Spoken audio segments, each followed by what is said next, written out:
En el albor del Renacimiento, cuando Europa aún palpitaba con las huellas de la Edad Media, un hombre se alzó con un sueño que desafió los límites conocidos de la Tierra. Cristóbal Colón, un navegante audaz y visionario que anhelaba explorar rutas que cambiarían el rumbo de la historia. Nacido en Génova, y su vida se convirtió en una epopeya llena de coraje, controversia y el anhelo incansable de descubrir nuevos horizontes. Desde temprana edad, Colón demostró su pasión por el mar. Inspirado por las historias de marineros y comerciantes, se sumergió en los secretos de la navegación y la cartografía. Su tenacidad lo llevó a perfeccionar sus habilidades en varios puertos del Mediterráneo antes de aventurarse hacia el Atlántico. Pero su fama inmortal reposa sobre un ambicioso proyecto: encontrar una ruta marítima hacia Asia, navegando hacia el oeste. Convencido de que la Tierra era mucho más pequeña de lo que se creía, persistió en la búsqueda de patrocinadores para su expedición. Pero primero vamos a sus inicios. Lo cierto es que no se han encontrado documentos que brinden información confiable sobre los primeros años. Sin embargo, se puede afirmar que nació entre 1450 y 51 en Génova, un importante puerto comercial italiano de la época, y que recibió el nombre de Cristóforo Colombo, que se transformó en Cristóbal Colón cuando el navegante se instaló en Portugal. Sus padres eran cardadores o pequeños comerciantes de lana, y se supone que Colón se inició en la actividad familiar, pero la abandonó pronto para embarcarse como grumete, es decir, aprendiz de marino. Desde 1476 hasta 1485, Colón residió en Portugal dedicándose al comercio. Durante ese periodo realizó numerosos viajes. Navegó por el Atlántico Norte y viajó a Inglaterra, desde donde habría llegado a Islandia. Es probable que en estos viajes se enterara de las expediciones vikingas que habían explorado las costas de Terranova en el siglo X.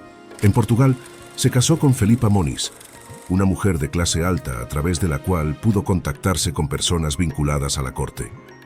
Además, el padre de Felipa había participado de la colonización de las islas atlánticas y en la casa familiar se conservaban numerosos documentos sobre navegación.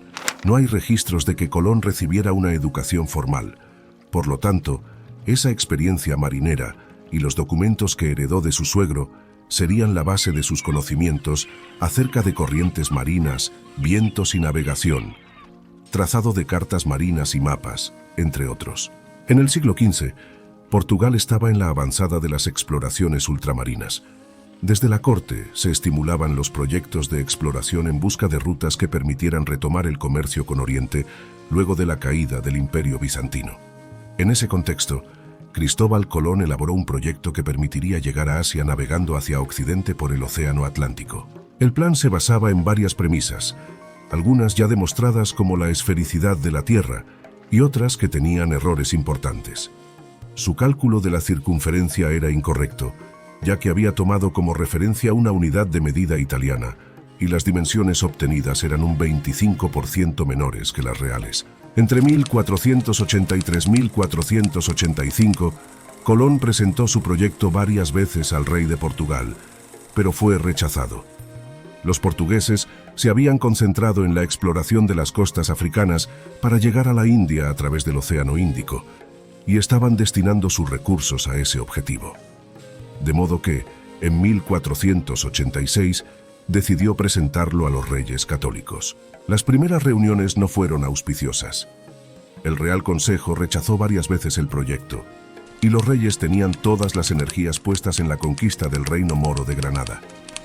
Sin embargo, durante los siguientes 6 años, Colón fue consiguiendo adherentes entre personajes influyentes de la corte católica, mientras buscaba restablecer sus contactos con Portugal e intentaba hacerle llegar el proyecto al rey de Francia.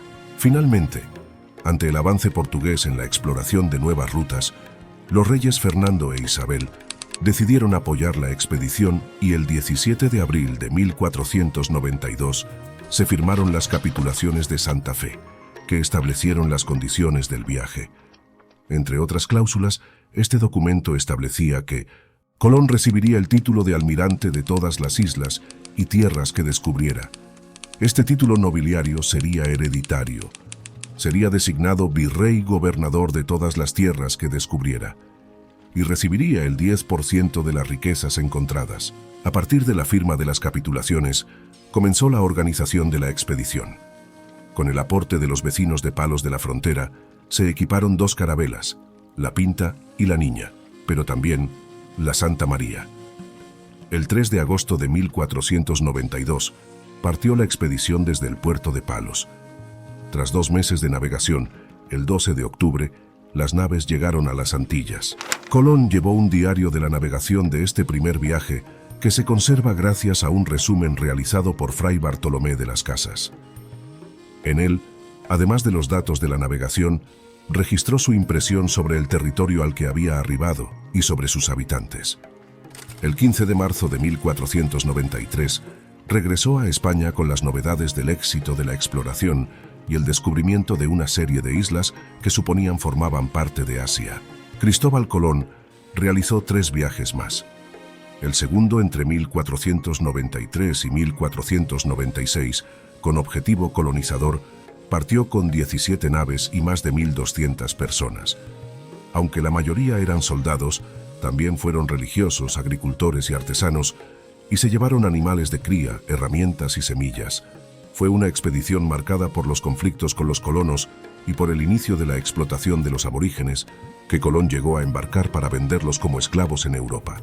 Durante el tercer viaje en 1498 y 1500, las tensiones fueron aún mayores, y Colón, acusado de malos tratos a los colonos, fue enviado prisionero a España. Sin embargo, fue exonerado por los reyes y así pudo, entre 1502 y 4, realizar un último viaje de exploración en busca de tierra firme. Luego de este viaje, Cristóbal Colón ya no participó en nuevas expediciones. Los conflictos con otros exploradores y los procesos penales a los que había sido sometido fueron aprovechados por los reyes para retirarle algunos de los privilegios que le habían concedido en las capitulaciones de Santa Fe.